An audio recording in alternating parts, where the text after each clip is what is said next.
नमस्कार, आप देख रहे हैं बिहार नेशन और मैं हूं जेपी चंद्रा।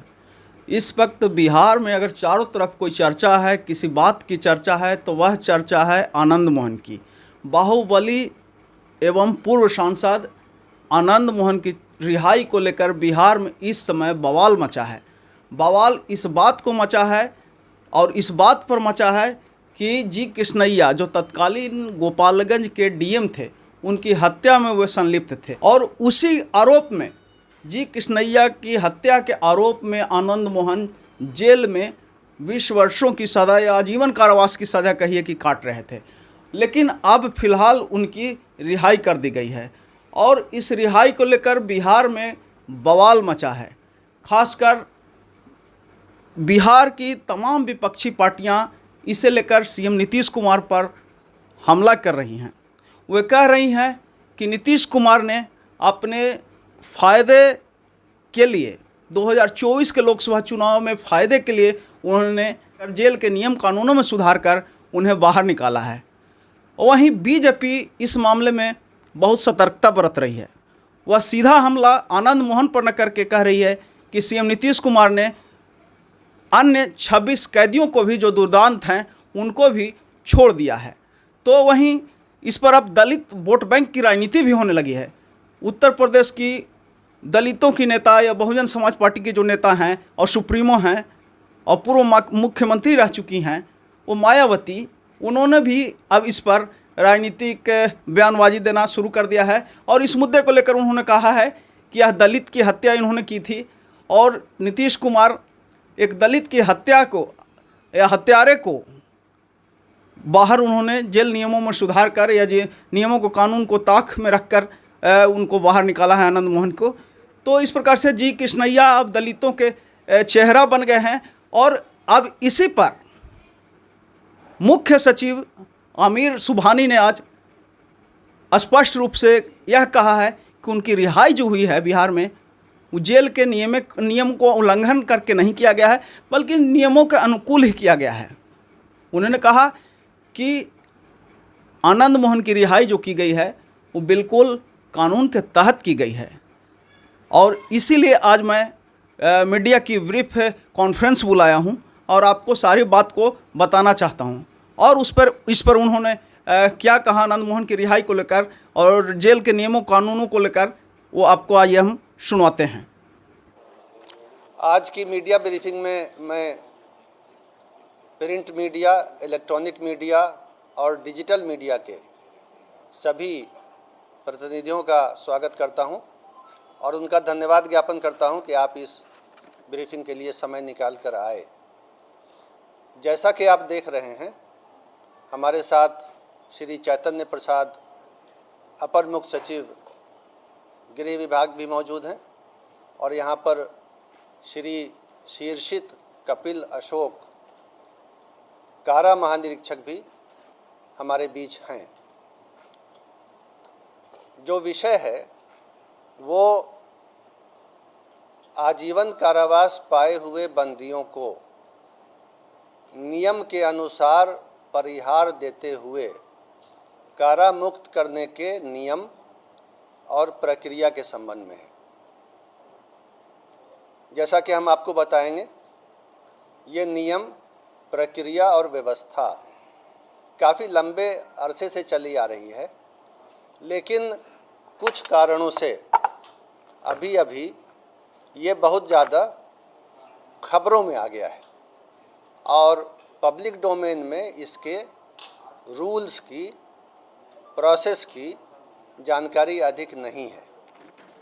तो मैं सबसे पहले ये बताऊंगा कि बिहार में जो नया जेल मैनुअल 2012 वर्ष में बनाया गया था, जिसे बिहार कारा हस्तक 2012 कहते हैं, उसके नियम 474 से 487 में विस्तार से प्रक्रिया दी हुई है, जिसको देखा जा सकता है।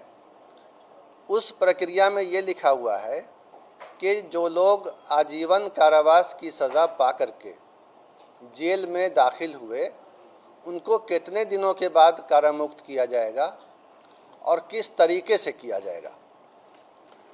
और उसमें जो बुनियादी बात है, सबसे पहली बात वो ये है नियम में कि कारा में 14 वर्ष की वास्तविक संसीमन अवधि पूरी होनी चाहिए।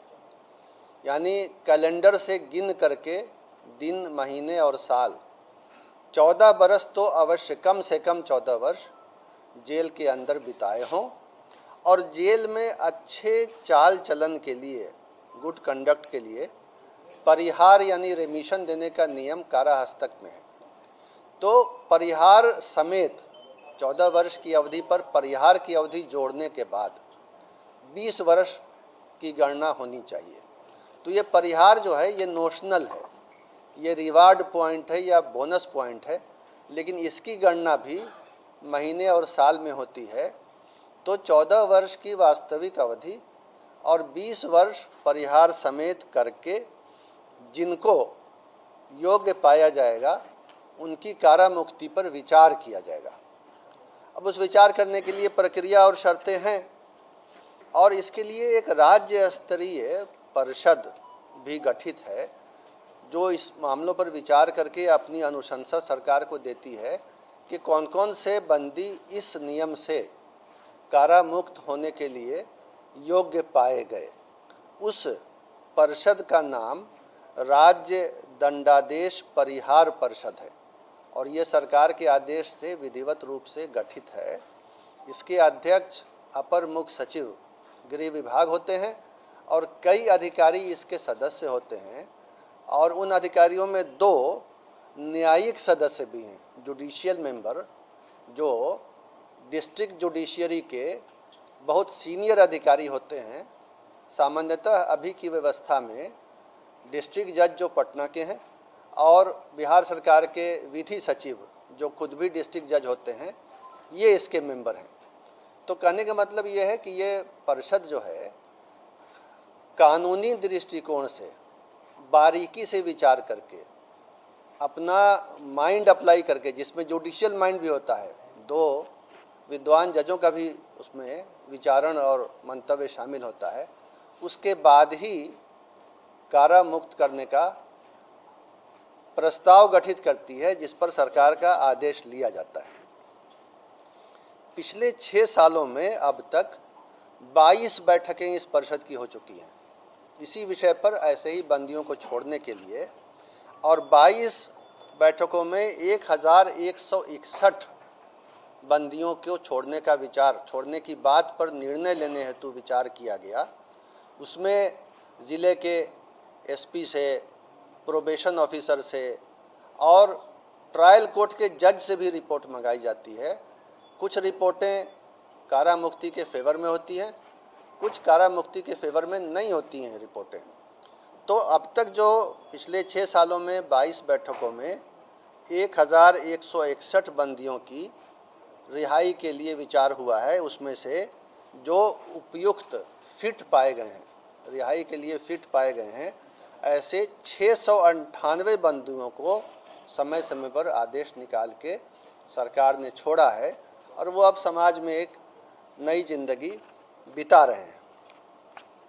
इसके अलावा कुछ और भी नियम है जिसमें अन्य प्रकार के सजा याफ्ता बंदियों को भी छोड़ने के लिए समय समय पर वन टाइम डिसीजन, एक बार का निर्णय लिया जाता है, जो सामान्यतः 26 जनवरी यानी गणतंत्र दिवस, 15 अगस्त यानी स्वतंत्रता दिवस और 2 अक्टूबर अर्थात महात्मा गांधी जयंती के अवसर पर सरकार लेती है।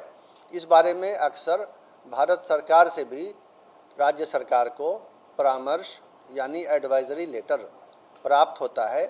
राज्य सरकार उसके आलोक में बंदियों को छोड़ने के लिए शर्तें तय करती है और उनको भी छोड़ा जाता है। अब तक 104 ऐसे बंदियों को विशेष अवसर पर, जो 3 अवसर मैंने आपको बताए, उन अवसर पर कारा मुक्त किया गया है, सज़ा में छूट दे करके कारा मुक्त किया गया है। और एक बार और ये काम होना है जिसका आदेश संकल्प संख्या 2644 दिनांक 10 अप्रैल 2023 से के माध्यम से गृह विभाग ने निर्गत किया है। और उसके अंतर्गत बंदियों की पहचान की जा रही है कि एक बारगी उपाय के तहत 10 वर्ष तक की सज़ा पाए हुए, ये आजीवन कारावास नहीं है, 10 वर्ष या उससे कम की सज़ा पाए हुए बंदी जो प्रथम बार अपराध कारित किए हों, इसके पहले दूसरा कोई अपराध नहीं किए हों, और जिन्होंने कारावास की अवधि के दौरान लगातार अच्छा आचरण बनाए रखा है, उनको प्राप्त सज़ा की अवधि की आधी सज़ा पूरी कर ली तो उसको समय पूर्व छोड़ने के लिए सरकार निर्णय लेगी। ये पहचान, ये प्रक्रिया चल रही है। ये सारी प्रक्रियाएं जो हैं, जो मैंने 2 तरह की प्रक्रिया आपको बताई, परिहार परिषद जो राज्य दंडादेश परिहार परिषद है उसके द्वारा जो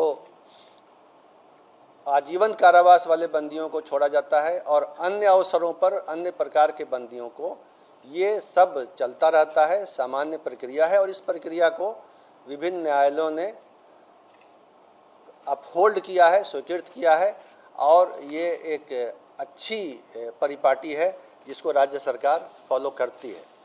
तो उसके आलोक में अभी जो आदेश निर्गत हुआ है और जो उसमें ये सारे नियम फॉलो किए गए हैं, उसमें किसी के लिए कोई अवधि के बारे में या नियम के बारे में या डीएम और एसपी या ट्रायल जज की रिपोर्ट लेने के बारे में कोई भी किसी के साथ छूट नहीं दी गई है। जिसके बारे में अनुशंसाएं आई, ज़िले के एसपी ने किया, जिसके बारे में डिस्ट्रिक्ट जज या जो ट्रायल जज थे उन्होंने अनुशंसा भेजी कि हाँ छोड़ सकते हैं।